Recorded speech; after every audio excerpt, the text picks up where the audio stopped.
안녕하세요. 전 부영부연 김현자입니다. 저희 연구팀에서는 초중통합운영학교의 교육과정에 대해서 미래지향적 관점에서 검토하는 이런 연구를 수행하였습니다. 말씀드릴 차례는 목적, 내용, 방법, 결과, 제안 순으로 말씀을 드리도록 하겠습니다. 먼저 이 연구가 왜 필요한가는 네 가지 관점에서 얘기를 할 수 있겠는데요. 현대사회가 매우 변화 속도가 빠르고 광범위한 영역에 걸쳐서 변화가 일어나고 있고, 이런 변화들이 사회 각 부분에 모두 영향을 미치고 있고, 또 그런 변화에 대해서 대응 노력도 진행이 되고 있습니다. 그래서 각종 제도나 이런 부분이 지속적으로 개정이나 수정이 되고 있는데, 이러한 노력들이 교육제도에서도 똑같이 진행이 되고 있고, 특히 교육제도의 핵심이 우리나라에서는 학교제도다 이렇게 간주가 되는 면이 있기 때문에 교육제도 변화를 위한 논의도 다양하게 진행이 되어 왔습니다. 그래서 학제 다원화나 유연화, 다양화 이런 논의들이 진행이 되었고, 학교급 간의 연결성이 확보되어야 한다 이런 주장들도 힘을 얻어온 것이 사실입니다.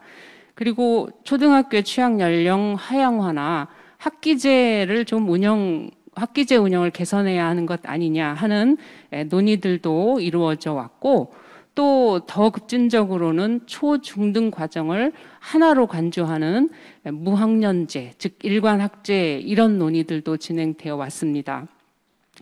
최근에 와서는 교육 및 학교 변화를 미래학교, 미래교육과 관련 짓는 논의들도 이루어져 왔는데요. OECD에서는 미래교육을 위한 학교 교육과정의 요건을 제안한 바가 있고요.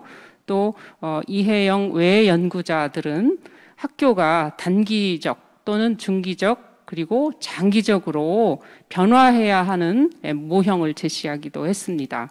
그리고 경기도 교육청에서도 경기 미래학교 모델을 제시한 바가 있습니다. 저희가 이 접근하는 통합운영학교는 초중등교육법 제30조와 초중등교육법 시행령 제56조에 근거를 둔 학교인데요. 저희가 부르는 이름을 통합운영학교 이렇게 부르고 있긴 하지만, 사실은 법적으로는 학교의 통합운영, 즉 운영되는 방식을 가리키는 말입니다. 그래서 일각에서는 이런 학교를 통합학교라고 부르기도 하는데, 사실은 조금은 이렇게 정확한 명칭은 이제 아닌 것으로 이렇게 생각이 됩니다. 그래서 통합운영학교는 초등학교나 중학교 또는 중학교하고 고등학교 또는 초중고 이런 것처럼 학교급이 각각 다른 학교들을 묶어서 운영하면서 학교의 시설이나 설비 그리고 교원 이것들을 합쳐서 운영함으로써 학교 운영의 효과를 보자는 이런 학교입니다. 그런데 이런 학교가 운영되려면 이 학교가 필요로 하는 기반이 있어야 되는데, 즉 교직원을 어떻게 배치할 건가, 교육과정을 어떻게 운영할 건가, 예산 편성 운영은 어떻게 할 건가, 행재정적 지원은 이 학교 특성에 맞게 어떻게 할 건가, 이런 부분은 사실은 관할청, 즉 교육청이 정하도록 그 시행령에 명시가 되어 있습니다. 이제 이런 배경을 가지고 저희는 이제 그 통합운영학교가 학생 수 감소 시대의 사회적 현안에 대한 대응 방안이 될 수 있다는 관점과, 그 다음에 이미 농산지역 어촌에서 소규모 통합운영학교 경험이 우리에게 있다는 점, 그 다음에 이 통합운영학교가 처음 도입될 당시에는 교육체제 유연화, 다양화를 위한 접근으로 시도되었다는 점, 그리고 외국에서는 이 통합운영학교와 유사한 통합학교들이 운영되고 있다는 점에 근거해서 이 통합운영학교를 저희는 미래학교 유형의 하나로 보고, 이 과제를 통해서 미래지향적인 초중통합운영학교는 어떤 성격을 가져야 하고, 그 다음에 통합운영학교 운영 경험으로부터 우리는 무엇을 살려갈 수 있고, 그런 것들에 기반해서 교육과정을 어떻게 구성해야 하는가를 이 연구 과제로부터 저희가 해결하려고 접근을 하였습니다. 이 연구 목적에 따라서 연구 내용은 이렇게 저희가 4가지로 정했습니다. 첫 번째는 우리 경기도에서 지향하는 미래지향적 초중통합운영 학교의 성격은 무엇이 되어야 하는가. 두 번째는 초중통합운영 학교 교육과정을 운영한 경험과 요구를 이제 분석해서 초중통합운영 학교의 현 주소가 어디에 있는가를 알아보는 것이고요. 세 번째는 초중통합운영 학교를 위한 교육과정은 어떻게 접근되어야 하는가, 이것에 대한 답을 찾고자 했고, 네 번째는 초중통합운영 학교 교육과정에 대해서 이런 접근이 가능하다 하더라도 그것을 떠받치는 기반이 무엇이 필요한가, 이것을 알아보고자 4가지 문제를 저희가 설정을 했습니다. 저희가 이런 문제를 이제 해결하기 위해서 연구 방법은 4가지를 사용했는데요. 첫 번째, 문헌 연구, 사례조사, 면담조사, 전문가 회의 방법을 사용했습니다. 문헌 연구는 주로 미래 교육이나 미래 학교 관련 문헌을 저희가 참고를 했고요. 통합운영학교와 통합학교 관련 문헌도 검토를 했고, 학교 교육과정의 개선 관련 문헌도 검토했습니다.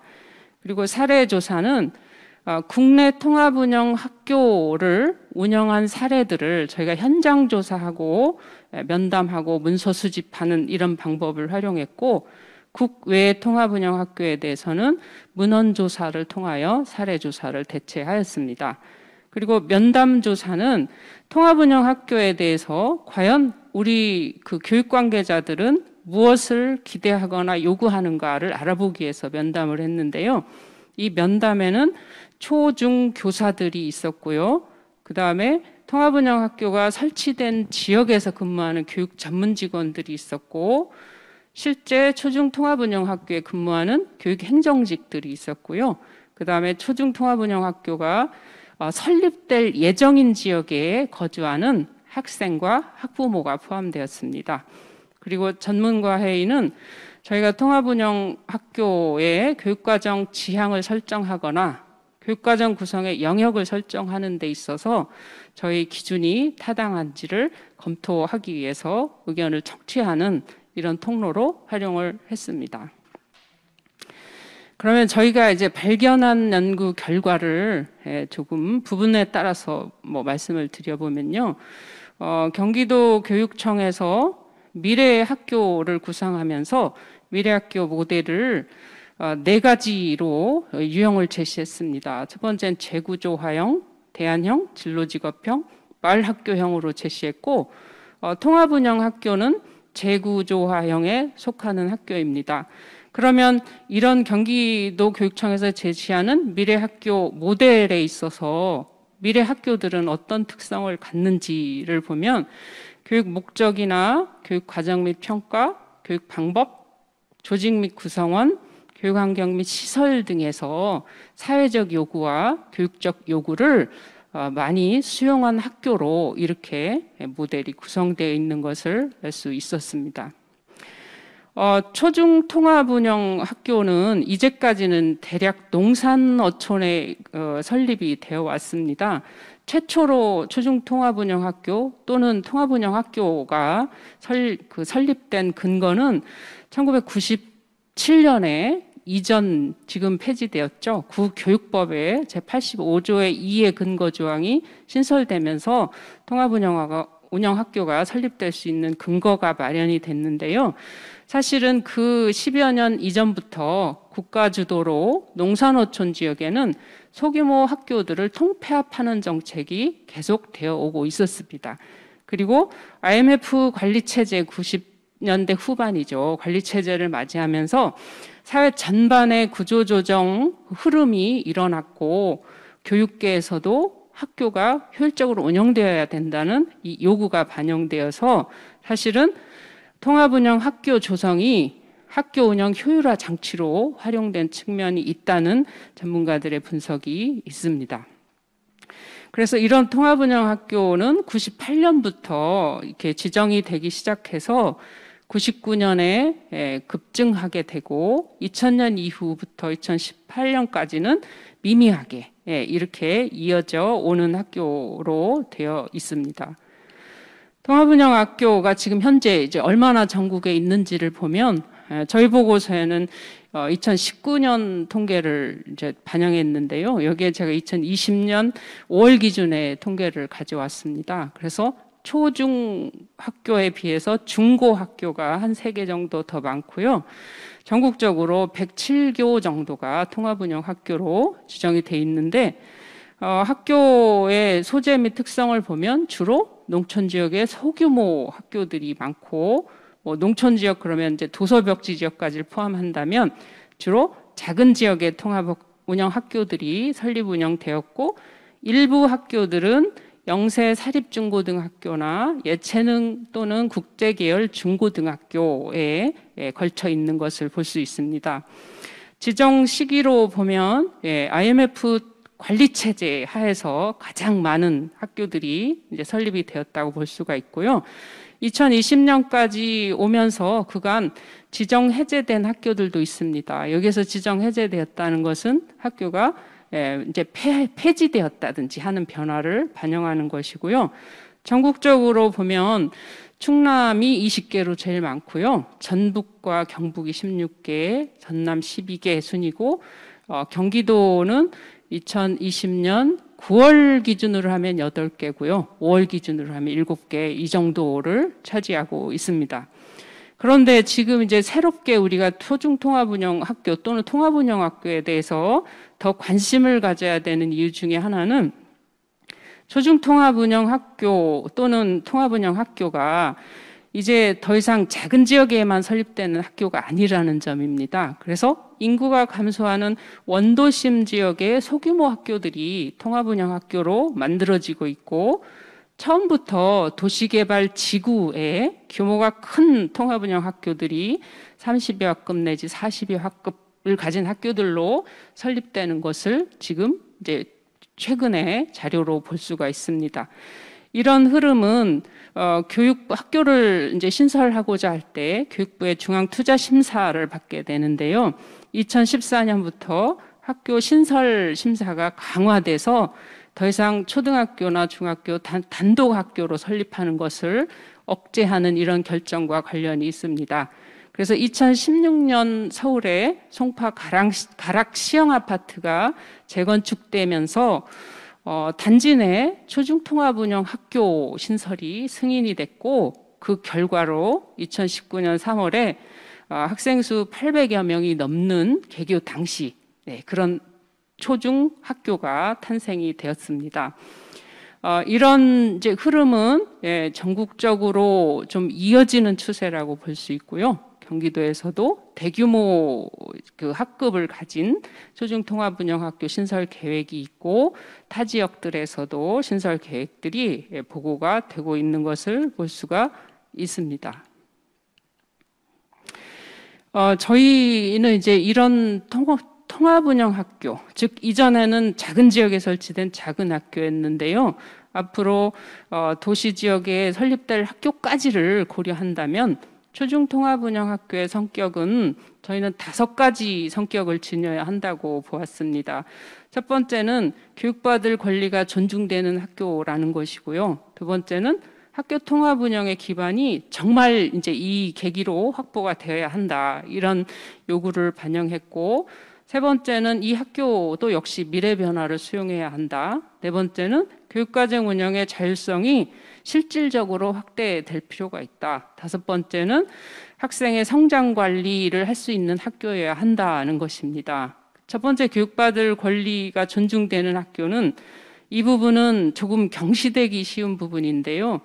우리 나라에서 초등학교, 중학교라고 하면 특히 공립학교라고 하면 공공교육기관이고 일반 학교이며 의무교육기관의 역할을 수행해야 합니다. 그래서 그 기대에 적합한 기능을 수행해야 되기 때문에 그런 특성을 가져야 하고요. 통합운영학교 운영 기반은 이제까지는 굉장히 부족했는데 사실은 이제 학교들이 늘어나면서 점차 법규나 지원체제 이런 면에서 그 제도적인 기반을 갖춰야 한다. 이제 이렇게 생각을 해볼 수가 있습니다. 저희가 이제 그 통합 운영 학교가 실제로 현 주소가 어떤지를 서울에 있는 통합 운영 학교 한 곳과 그다음에 충북에 있는 학교 한 곳을 가보았습니다. 그런데 2019년에 개교된 서울의 학교는 대규모 학교인데요.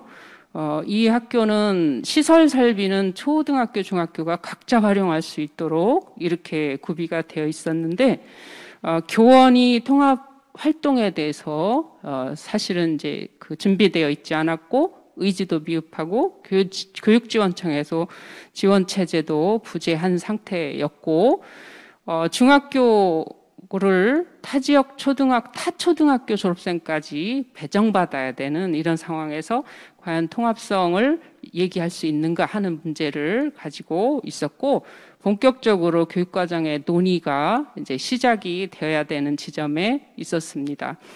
그리고 충북의 2020년 3월에 개교한 학교에서는 이 학교는 역시 공간은 초중이 별도로 충분히 보유하고 있었는데요. 통합 활동은 중점 추진 과제나 특색 활동 정도로 유지를 하고 있었고 창체나 방과 후 활동에서 주로 시도되고 있었는데 이 학교의 반성점은 소규모 학교에서의 실천이 대규모 학교에는 적용이 곤란하다는 점이었습니다. 그리고 저희가 국외 사례로는 일본의 일관 학교와 호주의 통합 학교를 살펴봤는데요. 일본의 일관 학교는 초중 일관의 경우는 우리가 63제를 쓰고 있는데 그 안에서 학년을 또 다시 조정하는 이런 사례를 볼 수가 있었고 호주의 통합학교는 처음부터 K에서 유치원에서부터 12학년까지를 제공하는 학교도 있고 초등학교급만 제공하는 학교도 있고 중등학교급만 제공하는 학교도 있지만 최근에는 인구 감소 지역에서 소규모 초등학교와 중학교를 통폐합한 유형의 학교들도 등장하고 있다는 그런 정보가 있었습니다. 일본 초중일관학교 정책에서 우리가 이제 시사받을 수 있는 점은 의무교육 목적 달성을 위한 체계적 논의에서 시작해가지고 다양한 관점에서 단계적으로 지역별 학교별 상황과 조건을 고려해서 문부과학성과 지자체, 도도부현 이런 곳에서 학교들을 체계적으로 지원하고 실천 사례들을 도출해서 보급했다는 이런 노력이 고루 이루어졌다는 점을 우리가 주목할 수가 있었고요.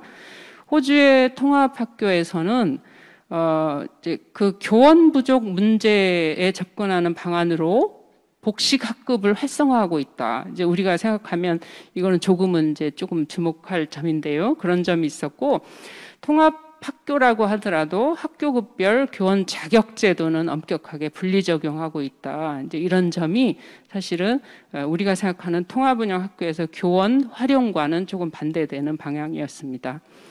그리고 이제 우리나라의 교육 관계자들이 통합 운영 학교 운영과 교육 과정에 대해서 무엇을 기대하는가 이것들을 살펴본 결과는 교사들의 경우는 사실은 통합 운영 학교에 대한 대비가 없이 전입하는 것이 현실이고 그다음에 교육 과정이 가장 어려운 영역일 것이다. 이제 이렇게 예상을 했고요. 학습 공동체 활동을 통해서 아마 그런 문제가 해결될 것이다. 이렇게 기대를 하고 있었고 소규모 통합 운영 학교에서 얻은 경험을 대규모 학교에 적용하기는 어려울 것이다. 하는 이제 이런 예측을 하고 있었습니다.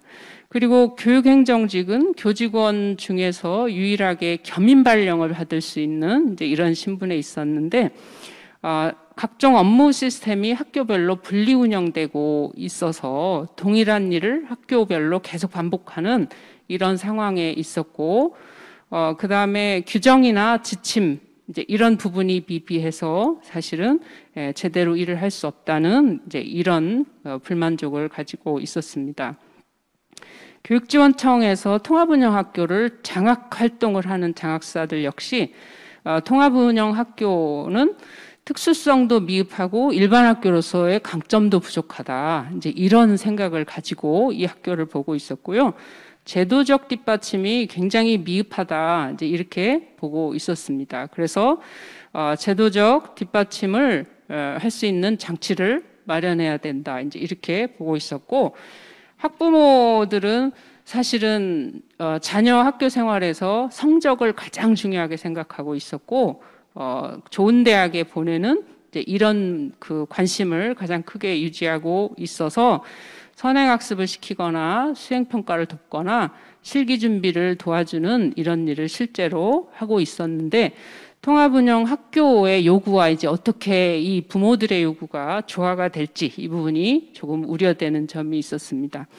학생들은 매우 현실 적응적이었고요. 중학생은 특히 입시, 대입까지를 생각하면서 입시 상황에서는 통합운영 학교 내에서의 우리 활동이 제약될 것이다. 이런 얘기를 하고 있었습니다.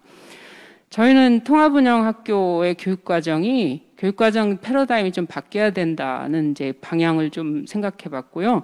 실질적으로 1학년에서 9학년까지 연속적 교육과정이 짜여질 수 있는 체제가 되면 좋겠다. 이제 이런 요구를 조금 생각해 봤고, 학습자 주도성을 강조하고 학생의 성장 관리가 이루어지는 학교가 되면 좋겠다. 그 다음에 통합운영 학교의 잠재력을 활용하고 단점을 보완하는 이런 교육과정이 구성되면 좋겠고, 특히 통합운영의 방법과 내용에 대해서 각 학교가 지도를 작성하는 이런 노력이 실행되어야 통합운영학교가 실질적으로 운영될 수 있고, 이전 통합운영학교 운영의 경험이 오픈소스로서 활용이 되고, 통합운영학교에서의 교육과정 구성과 실행이 연구에 기반해야 되겠다. 이제 이런 부분을 이야기했습니다. 그래서 통합운영의 내용과 방법은 사실은 교육활동, 학생 교원, 시설 설비, 그 다음에 학교의 상징과 철학, 교직원의 조직을 포함한 각종 기구 이런 것들을 통합할 수가 있는데,